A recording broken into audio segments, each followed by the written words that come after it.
நேற்றைக்கு நீட் தேர்வு முடிவடைந்தது. இந்த நீட் தேர்வு நடப்பதற்கு முன்பே, எழுதுவதற்கு முன்பே தருமபுரியில ஒரு மாணவர் தற்கொலை. இந்த நீட் தேர்விலிருந்து தமிழகத்திற்கு விலக்கு அளிக்க வேண்டும் என்று அனைத்து அரசுகளும் கோரிக்கைகள் வைத்த வண்ணம் தான் இருக்கிறது. ஆனால் விலக்கு என்பது அளிக்கப்படவே இல்லை. இன்றைக்கு குழந்தைகள் எந்த நிலையில் இருக்கிறார்கள் அப்படிங்கிறத நம்ம தெரிஞ்சுக்குவோம். அரசு ஒரு பக்கம் அதன் நடவடிக்கைகளை மேற்கொண்டுதான் இருக்கின்றது. எந்த அரசையும் இதில் குற்றம் சொல்வதற்கே இல்லை. ஏன்னா ஒவ்வொரு அரசும் நீட் தேர்வுலேருந்து எங்களுக்கு விலக்கு கொடுங்க அப்படின்னு தான் சொல்லிட்டு இருக்காங்க. இந்த மாணவர்கள் எப்படி இருக்காங்க, இந்த மாணவர்களுடைய பெற்றோர்கள் எப்படி இருக்கிறாங்க, இன்றைக்கு வளரக்கூடிய மாணவர்கள் எப்படி வளர்க்கிறார்கள் என்றால், ஸ்கூல் லெவல்ல அந்த மாணவர்களுடன், அந்த குழந்தைகளுடன் பெற்றோர்கள் பள்ளி கல்வி முடியும் வரை கூடவே பயணிக்கக்கூடிய சூழலில் குழந்தைகள் வளர்ந்து கொண்டிருக்கிறார்கள். அப்போ அந்த பள்ளி கல்வியிலிருந்து கல்லூரி செல்லும் நிலைக்கு வரும்பொழுது மாணவர்கள், குழந்தைகள் திடீரென தனிமைப்படுத்தப்படுகிறார்கள். அது வரைக்கும் கூடவே செல்லக்கூடிய பெற்றோர்கள் கல்லூரி நிலைக்கு வந்த பிறகு அவங்கள தனித்து செயல்பட அனுமதிக்கிறார்கள். ஸ்கூல் லெவல்ல இருந்து காலேஜ் போறப்ப நீ ஹாஸ்டல் போ, தனியாக ரூம் எடுத்து ஸ்டே பண்ண, உன்னுடைய நண்பர்களை நீயே ஹேண்டில் பண்ணிக்கோ, உன்னுடைய சூழல்களை நீயே ஹேண்டில் பண்ண அப்படிங்கிற மாதிரி தனிமையாக விடப்படுகிறார்கள். ஒரு குழந்தை திடீரென தனிமைப்படுத்தப்படும் பொழுது பலவிதமான எமோஷனலி எஃபெக்ட் ஆகுறாங்க. இதுதான் ரியாலிட்டி. இந்த குழந்தைகள் பள்ளி கல்வியில் படிக்கும் பொழுதே பலவிதமான செயல்களை செய்ய கற்றுக் கொடுக்கப்பட வேண்டும். அதாவது செயல்கள்னா பெரிய பெரிய செயல்கள்லாம் கிடையாது. வரும் காலங்களில் எல்லா பிரச்சனைகளும் இருக்கும். அத்தனை பிரச்சனைகளையும் நீ சந்தித்து அதிலிருந்து வெளியில வர வேண்டும். பிரச்சனைகளை கண்டு நீ ஓடி ஒளியக்கூடாது, பிரச்சனைகளை கண்டு பயப்படக்கூடாது அப்படிங்கிற மாதிரியெல்லாம் குழந்தைகள் வளர்க்கப்படணும். ஆனா அப்படி வளர்க்கறது கிடையாது. என் பிள்ளை கூடவே நான் இருந்து அந்த பிள்ளைய படிக்க வச்சு 12th நிறைய கட் ஆஃப் வாங்க வச்சு நல்ல ஒரு இன்ஜினியரிங் காலேஜில் சீட் வாங்கி படிக்க வைக்கணும். என் பிள்ளை NITல படிக்கிறான், IITல படிக்கிறான், அண்ணா யூனிவர்சிட்டியில் படிக்கிறான், இப்படி எந்த காலேஜஸ்லாம் ஹை லெவலில் இருக்கோ அங்கே படிக்கிறான்னு சொல்றதுல தான் பெருமையாக நினைக்கிறார்கள் பெற்றோர்கள். அதற்காக அப்படிதான் வளர்க்கவும் படுகிறார்கள். என் பிள்ளை நீட்ல செலக்ட் ஆகி மெடிக்கல் பண்ணுது அப்படின்னு சொல்றதுல தான் பெற்றோர்களுக்கு சந்தோஷம் இருக்கிறதே தவிர, என் குழந்தை எந்த ஒரு சூழலிலும் தன்னை காத்து கொள்வான், அது வறட்சியான நிலையா இருந்தாலும் சரி, வளமான நிலையாக இருந்தாலும் சரி, அந்த சூழலில் மிகச் சரியாக வாழ்ந்து விடுவான், வாழ கற்றுக் கொடுத்திருக்கிறோம் என்று எந்த பெற்றோர்களும் சொல்வதும் இல்லை, சொல்வதில் அவர்களுக்கு பெருமையும் இல்லை. அந்த தன்னுடைய பெருமைக்காக, தன்னுடைய மன மகிழ்வுக்காக குழந்தைகளை பலி கொடுத்து கொண்டிருக்கிறார்கள் பெற்றோர்கள். இதுக்கான பிரதான காரணம் என்ன அப்படின்னா, இந்த பெற்றோர்கள் அவர்கள் வயதில் இதையெல்லாம் அடையல. அவர்களின் குடும்ப சூழல், அவர்களின் வறுமை நிலை, அவர்களின் இயலாமை நிலை, இதையெல்லாம் வச்சு அவங்களால அந்த நிலையை அடைய முடியல.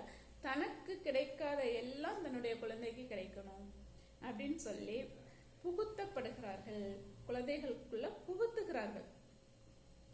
ஒரு குழந்தை எப்படி வளர்க்கப்பட வேண்டும்? நீ ஒரு ஸ்டேஜுக்கு அப்புறம் உன்னுடைய பிரச்சனைகளை எல்லாமே நீ தான் சந்திக்கணும். எப்போதும் அம்மாவோட உதவியையோ, அப்பாவோட உதவியையோ, நண்பர்களுடைய உதவியையோ நாடி செல்வதை வழக்கமாக வைத்திருக்க கூடாது அப்படின்னு வளர்க்கணும். எமோஷனலி உடனே எஃபெக்ட் ஆகாம உன்னுடைய எமோஷன்ஸை கடக்க பழகு, கண்ட்ரோல் பண்ண பழகு அப்படின்னு சொல்லணும். எந்த ஒரு சூழலிலும் எமோஷன்ஸை கண்ட்ரோல் பண்ண முடியாது. கண்ட்ரோல் பண்ணோம் அப்படின்னா ஒரு பலூனை ஊதி பெருசானதுக்கப்புறம் எப்படி பலூன் டம்முன்னு வெடிக்குமோ அந்த மாதிரி வெடிக்கும். அப்படி வெடிக்கிறது தான் இன்றைக்கு நடக்கக்கூடிய பாலியல் வன்கொடுமைகள் மற்றும் ஆணவ படுகொலைகள் மற்றும் ஒரு கேர்ள் ஃப்ரெண்ட் அவனோட லவ்வை அக்செப்ட் பண்ணலாம் அவளை கொலை செய்யறது. இதெல்லாம் ஒவ்வொருவரும் அவங்களோட எமோஷன்ஸை கண்ட்ரோல் பண்ணி டமார்னு வெடிக்கிறதோட எஃபெக்ட் தான்.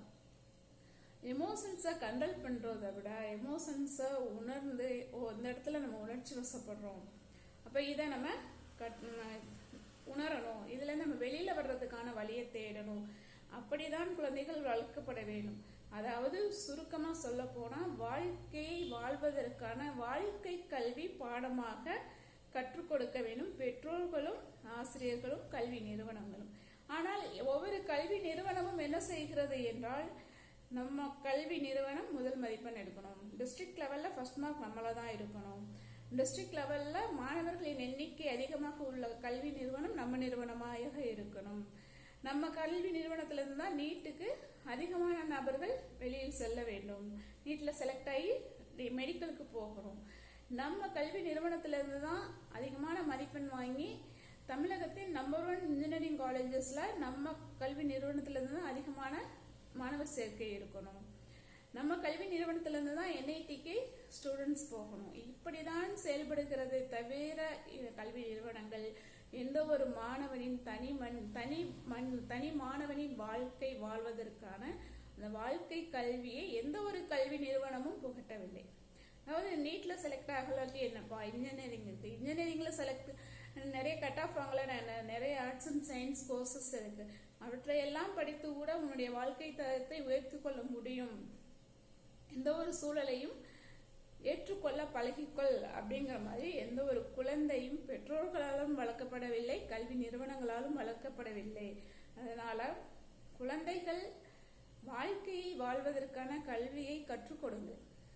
ஒரு தன்னுடைய காதலை ஏற்றுக்கொள்ளல அப்படின்னா உடனே அந்த பெண்ணை வந்து ஆசிட் அடிக்கிறது, கொலை செய்யறது, தன்னை ஒரு பையன் ஏமாத்திட்டா தான் உடனே சூசைட் பண்ணிக்கிறது.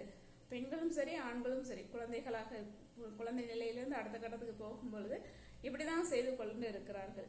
இதுல இருந்து அந்த குழந்தைகள் வெளியில வரணும். அவர்களுடைய வாழ்க்கையை வாழ்வதற்கான கல்வியை பெற்றோர்களும் சரி கல்வி நிறுவனங்களும் சரி கற்றுக் கொடுக்க வேண்டும். அவங்க கூட பழகும் பொழுதும் குழந்தைகளை, என் குழந்தை எனக்கு கெட்ட வார்த்தையிலேயே வைய மாட்டேன், பேசினதே கிடையாது, வேர்ட் பேசினா என் குழந்தை பிடிக்காது, தப்பே கிடையாது. குழந்தைகள் ஒரு கெட்ட வார்த்தையை கேட்கும் பொழுது உடனே ரியாக்ட் பண்ணுவாங்க, ஏன் என்ன அப்படி சொன்னீங்க, என்ன எப்படி அப்படி பேசலாம் அப்படின்னு. சில குழந்தைகள் இந்த வார்த்தையை எங்க அம்மா சொல்லிட்டாங்க, எனக்கு அப்படியே செத்துலாம் போல இருக்கு அப்படின்னு சொல்லுவாங்க. அப்போ அந்த வார்த்தைகளை கேட்டாலும் அவர்களுக்கு செத்துலாம் அப்படின்னு தோன்ற வார்த்தை வரவே கூடாது.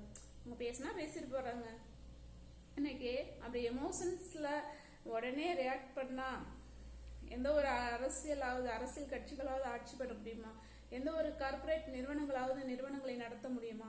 ஏன்னா மக்கள் 1008 குறைகள் சொல்லிக்கிட்டே தான் இருக்காங்க. அவன் சொன்னா சொல்லிட்டு போறான், நாம நம்ம வேலையை பார்ப்போம் அப்படின்னு ஒவ்வொரு கார்பரேட் நிறுவனங்களும் செயல்படுகிறது, ஒவ்வொரு அரசியல் கட்சிகளும் செயல்பட்டு கொண்டு இருக்கின்றன. அப்ப இந்த வெக்கமான சூடு சோரணை அவர்களும் மனிதர்கள் தானே, கார்பரேட் நிறுவனங்களை நடத்தக்கூடியவர்களும் மனிதர்கள் தான், அரசியல் கட்சிகளை நடத்தி கொண்டு இருக்கக்கூடியவர்களும் மனிதர்கள். எவ்வளவு குற்றம் குறைகளோட சொல்றவன் சொல்லிட்டு தான் இருப்பான், நாம நம்ம வேலையை பார்ப்போம், நாம நம்ம வளர்ச்சியை மட்டும் பார்ப்போம் அப்படின்னு போயிட்டு இருக்காங்களா? அப்ப இந்த குழந்தைகளுக்கு, இந்த மாணவர்களுக்கு மட்டும் ஏன் இவ்வளவு எமோஷன்ஸ், ஏன் அது அவங்களுக்கு கடக்க தெரியல?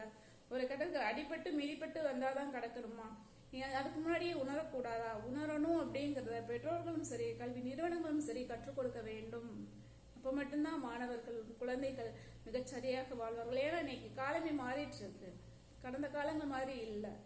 ஸோ மாறிக்கொண்டு இருக்கக்கூடிய இந்த காலத்துல நாமளும் மாறினாதான் வாழ்க்கையை சிறப்பா வாழலாம் அப்படிங்கிறத குழந்தைகள் உணரணும்.